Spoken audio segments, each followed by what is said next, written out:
Gagawa tayo ng Milo Gram Float. Pero bago yan, gusto ko kayong i-greet ng Happy New Year! Ang bilis ng panahon, no? Ang dami na nating nagawang recipe.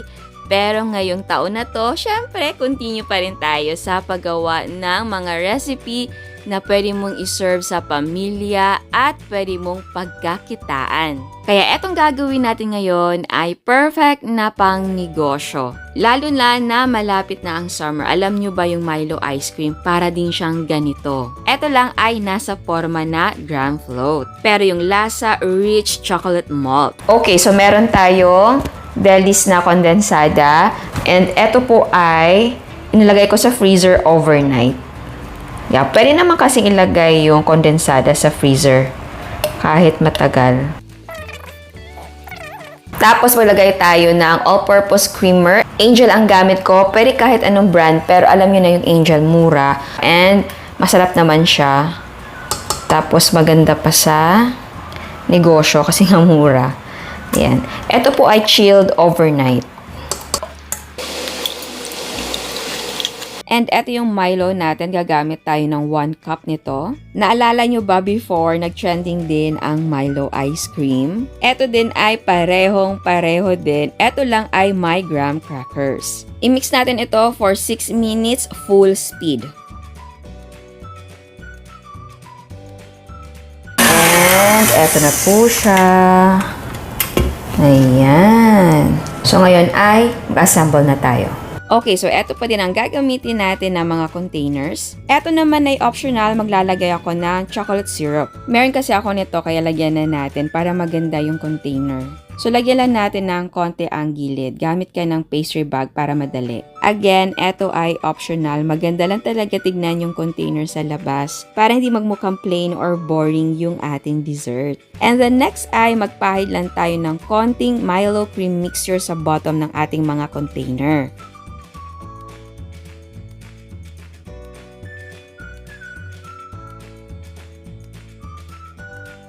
And then next ay maglagay tayo ng first layer ng ating graham crackers. And then next maglagay tayo ng layer ng Milo cream mixture.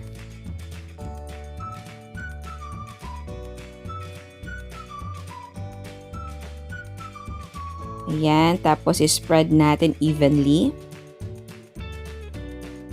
And then next maglagay tayo ng second layer ng ating graham crackers.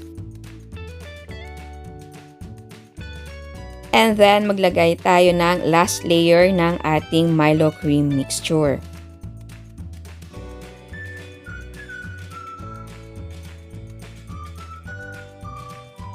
Optional, maglagay tayo ng toppings. Ang gamit ko dito ay Bingo na biskwit. Yes, chocolate po ito. Next ay lagyan natin ng chocolate syrup. And then, takpan natin at ilagay sa freezer until ito ay tumigas. Ito naman ay optional kung may sticker kayo. Ito, meron tayong natira sa Pasko na sticker. Ito ang nilagay ko. Pero hanap kayo ng sticker na pang everyday, yung mga trendy na sticker. At ayan, ito na ang ating Milo Gram Float. O diba, napaka-yummy niya tignan, natatakam din ako. Okay, taste test. Kaso wala na naman akong audio. Nasira na talaga yung mic natin. So, describe ko na lang sa inyo ang ating Milo Gram Float. So, ayan ang itsura ng ating graham crackers at Milo cream mixture. Oh. So, imagine niyo ang lasa nito ay Milo na may cream. Icy, creamy, dreamy. Oh, nalalasahan nyo ba yung description? Literal na para siyang ice cream na icy, creamy. Napaka-rich ng flavor niya. Tapos alam mo yung smooth. Tapos may iba siyang texture dahil dun sa ating graham crackers. Nako, na-miss ko talaga to dahil mahilig ako sa Milo ice cream.